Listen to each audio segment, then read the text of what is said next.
Paulo Chagas, candidato pelo PRP. Seja muito bem-vindo, general à redação do Jornal Destaque. Muito obrigado pela sua presença. Obrigado, é um prazer.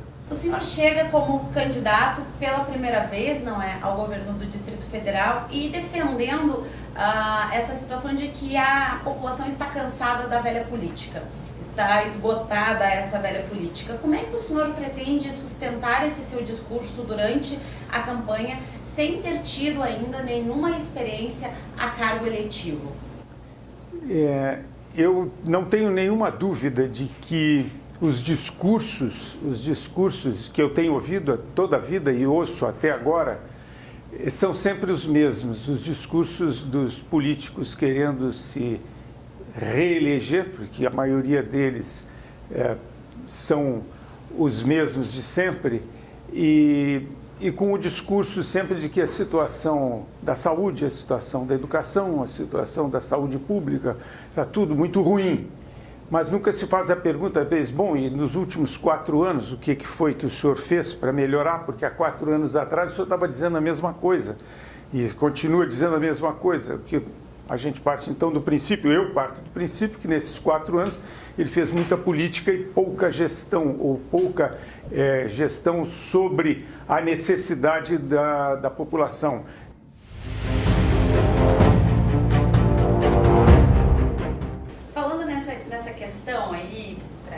A participação, ao longo dos últimos 4 anos, a atual gestão do governo sofreu muito com os apoios na Câmara Legislativa. A falta de apoio, o governo perdeu a sua base e isso dificultou a aprovação de muitos projetos vindos do Executivo, e a própria Câmara Legislativa não teve força entre ela para conseguir aprovar projetos. Como é que o senhor pretende trabalhar o seu governo em relação a esses apoios e principalmente as acomodações políticas que o senhor sabe que vai ter que trabalhar no seu governo para poder ter estrutura de governabilidade?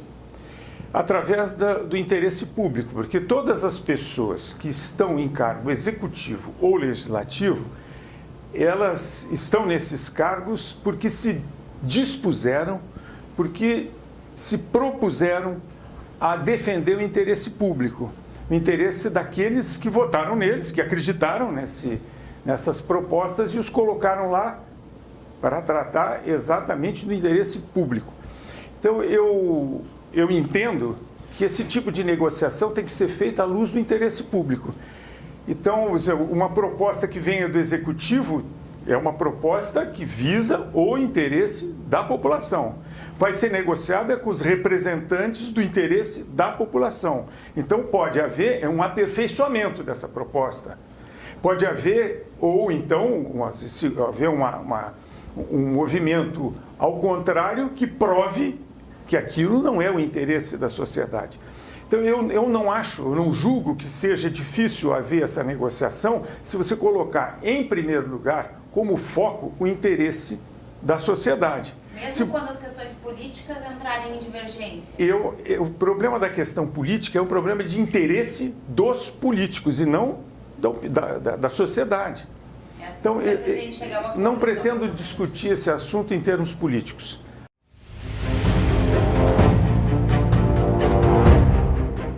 Então, assim, falando um pouco agora de transporte público, o sistema de transporte do DF é um berço de problemas. Vimos recentemente o DF Trans envolvidos em várias fraudes, prejuízos. Temos um problema com a frota de ônibus, a população reclama, o metrô que não consegue expandir.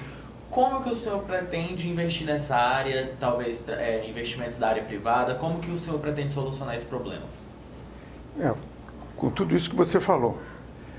Volta e meia, quando eu toco nesse assunto, procuro aprofundar e digo que tem que ser assim ou tem que ser assado, as pessoas dizem, mas você vai enfrentar uma máfia. Bom, eu passei 38 anos e 8 meses no Exército Brasileiro e mais 5 anos como contratado do Exército para ser um especialista na diversidade. Então, eu fui treinado para a diversidade. Então, não vai ser uma máfia ou duas ou quantas forem que vão poder me intimidar.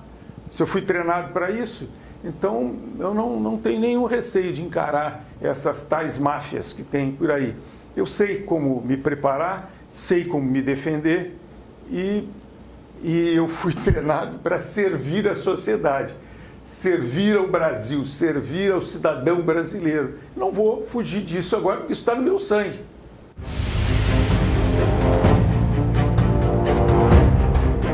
General, falar um pouquinho sobre saúde pública no DF. Sofre constantemente com a falta de leitos. A lista de medicamentos não é de distribuição gratuita também, ao mesmo tempo que ela vai lá e quase complementa, dali um pouquinho falta, ou seja, nunca essa lista de distribuição de medicamentos está completa. E a gente sabe que a implementação da PEC do teto dos gastos vai reduzir, já está reduzindo mais ainda a distribuição de dinheiro para os entes federativos, não é? Com esse corte que foi feito pelo governo federal. Ou seja, uma situação que já era difícil tende a ficar um pouco mais complicada. Qual a sua solução, se há solução para esse problema? Não, tem que haver solução para esse problema, senão vai morrer todo mundo. Tem que haver uma solução. E a solução está na gestão. Você tem que fazer uma auditoria profunda em todos os setores e em todos os níveis do sistema de saúde pública para saber aonde estão os problemas. Não adianta entrar, vou tapar um buraco aqui, outro acolá. Tem que saber o problema como um todo. Por exemplo, os prontuários. Você vai ser atendido num posto de saúde, o prontuário, mas o meu prontuário é lá do outro, então não tem, faz um novo. Por que isso não é centralizado?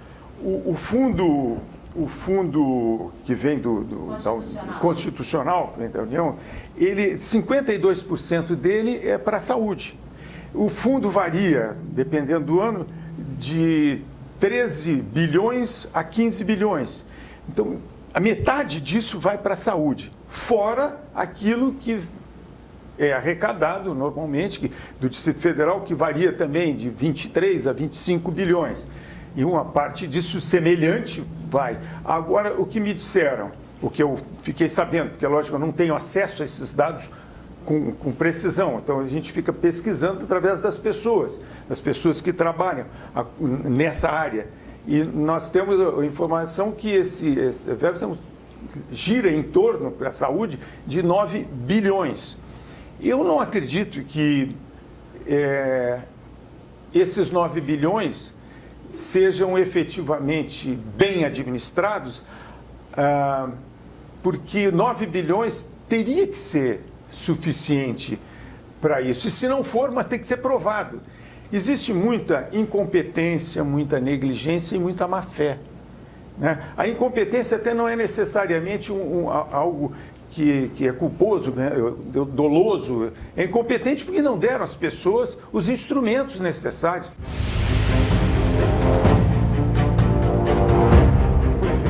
Nesse aspecto de privatizações que o senhor falou que defende, se inclui também privatizações, o senhor pretende fazer privatizações em estatais como CAESB, SEB, BRB, está no seu plano de governo, privatização dessas estatais? Isso ainda merece, como eu disse, eu sou simpático a essas ideias, mas eu não me permito dizer, não, eu vou fazer isso, como eu estava dizendo aqui, porque você tem que primeiro conhecer bem e saber. Por exemplo, o BRB. O BRB é um banco, é um dos poucos bancos que ainda são estatais, mas ele dá prejuízo? Não dá prejuízo. Ele pode dar mais lucro? Pode. Lucro para quem? Para o Estado. Por exemplo, a TerraCap. A TerraCap é metade do GDF, outra metade, um pouco mais da metade, é do governo federal. Então tem que haver esse acordo. Não pode simplesmente sair aqui dizendo vou fazer isso ou vou fazer aquilo. Eu acredito que nessas, como eu acabei de dizer aqui também, eu acredito que nesses órgãos, nessas empresas, existem pessoas que são servidores concursados, que conhecem bem e que têm possibilidade de fazer a gestão correta desses órgãos para que eles cumpram a sua finalidade. Porque a gente tem muita queixa dessas empresas estatais. Mas eu confio que eu vou encontrar no serviço público pessoas capazes de conduzir isso, porque o normal é que são essas empresas que fazem parte da negociata política. Me dá a CAESB, me dá isso, me dá aquilo e tal, ficam negociando politicamente.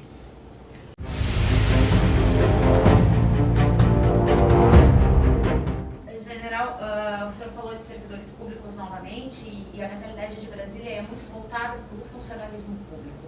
O senhor pretende retomar aquela a abertura constante de concursos públicos que andou parado um pouco devido ao limite atingido, não é, de acordo com a lei de responsabilidade fiscal, ou o senhor pretende investir mais em empresas, trazer investimentos, buscar incentivos, não é, por meio do governo para que empresas venham para o Distrito Federal? Quem cria emprego e renda é a iniciativa privada, porque efetivamente quem dá emprego e produz a renda é a iniciativa privada, não é o Estado. O Estado, ele arrecada muito e devolve pouco.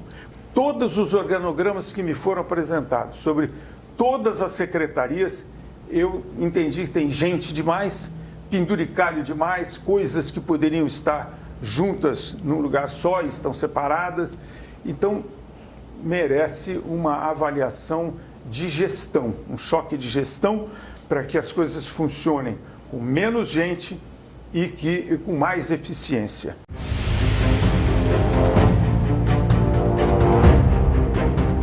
Paulo, vamos falar um pouquinho de segurança.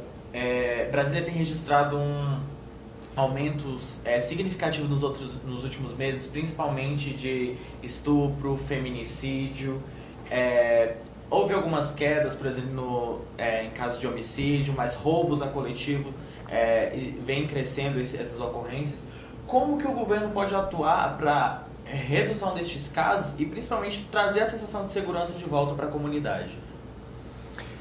A Polícia Militar do Distrito Federal, a Polícia Civil do Distrito Federal são referências nacionais. O Corpo de Bombeiros é referência nacional.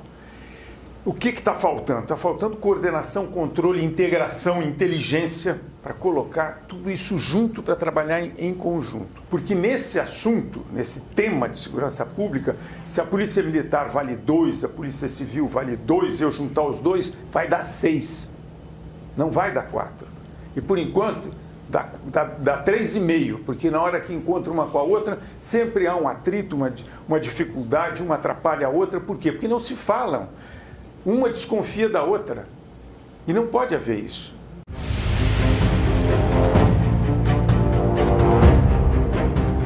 Tem um problema quase que crítico, principalmente com relação à primeira infância, que é a falta de creches para a idade ali entre 0 e 4 anos. A fila ali, em torno de 20 mil crianças por ano esperando. Como é que o senhor pretende solucionar essa situação? Esse é um problema das creches. Todo mundo precisa trabalhar, ainda mais agora nós estamos aqui no Brasil, 13% da população está desempregada, né? Isso representa 300, 400 mil pessoas aqui no Distrito Federal. E essas pessoas precisam ter liberdade para procurar emprego, para achar o que fazer, para sustentar a sua família. E tem crianças pequenas que precisam ser colocadas em algum lugar seguro, para que elas possam sair, ter essa disposição para ir atrás dos seus empregos, da sua renda, para sustentar a família. Então, essa é uma necessidade.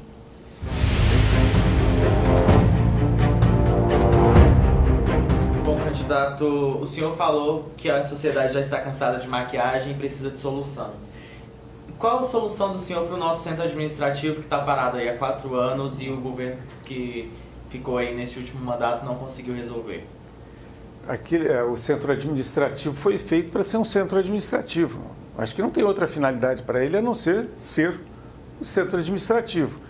Todo esforço tem que ser feito. Eu não sei por que não foram para lá ainda, não sei. Então, não posso afirmar que se foi negligência, não chegaram no preço, sei lá. Não sei qual é o problema.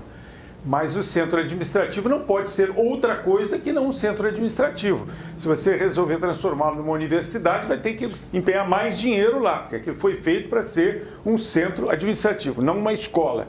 Se você resolver transformá-lo num hospital, você vai ter que investir mais ainda para fazer um hospital, porque aquilo não foi feito para ser um hospital, tem que ter outra infraestrutura. Então eu não vejo outra finalidade para o centro administrativo que não aquela para a qual ele foi construído. Centralizar lá a administração do Distrito Federal. Todo o esforço tem que ser feito nesse sentido. quais são os obstáculos que impedem isso, no meu entendimento, só tem um cidadão do Distrito Federal que sabe, é o atual governador. Os outros não sabem, porque se pergunta, todo mundo se pergunta, por que não? Por que não? E surgem outras ideias, mas a resposta eu não sei. Se eu lograr êxito e chegar lá, vou saber. Tá certo. Então esse é o general Paulo Chagas, que é um militar que está concorrendo ao governo do Distrito Federal. E essas foram um pouco das propostas que ele trouxe para você, leitor do Destaque. E toda a sua corrida eleitoral será acompanhada no nosso site, destaquejornal.com.br, e no nosso impresso, distribuído gratuitamente diariamente. Obrigada. Obrigado, candidato. Muito obrigado a vocês.